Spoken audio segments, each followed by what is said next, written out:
Hello Sangkay, it's Jill here, your friendly financial educator. Today, let's talk about a very important topic. The financial literacy is not about wealth. Marami ang nag-iisip na ang financial literacy ay para lang sa mayayaman o may sobra-sobrang pera. Akala ng iba, di naman ako milyonaryo, bakit ko pa kailangang pag-aralan yan? Pero teka lang, hindi ito tungkol sa dami ng pera mo.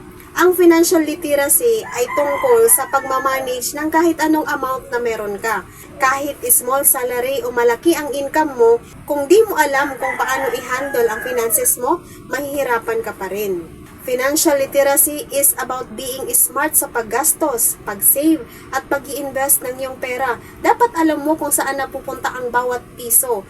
Kasi, hindi porket maliit ang kinikita, hindi ka na pwedeng maging financially responsible. Unahin natin ang basics, budgeting, in saving, paying of debts. These things will give you control over your money. Di ba masarap sa feeling na alam mo kung saan napupunta ang mga pera mo at di ka nalulunod sa utang? Pero hindi lang ito tungkol sa sarili mo, Sangkay. Kapag financially literate ka, ang laki ng epekto nito sa buong paligid mo. Una, sa sarili mo. Alam mo kung paano mas maging confident sa paghawak ng pera. So, less stress, less worry. Kaya mas nakakapag-focus ka sa mga bagay na nagpapasaya sa'yo. Pangalawa, sa pamilya.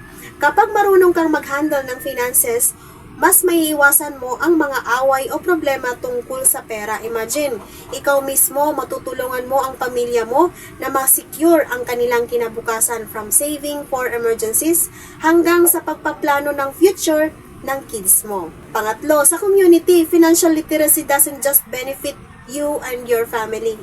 Imagine kung lahat ng nasa community mo ay marunong mag-manage ng pera, mas kokonti ang mga taong baon sa utang, mas maraming small businesses ang uusbong, more opportunities, and stronger local economy. Pang-apat, sa bansa. Lastly, imagine kung buong bansa natin ay financially literate, mas marami ang magiging responsible spenders at investors.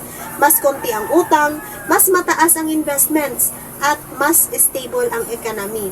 Ang pag-unlad ay nagsisimula sa bawat isa sa atin. Remember, financial literacy is not about being rich.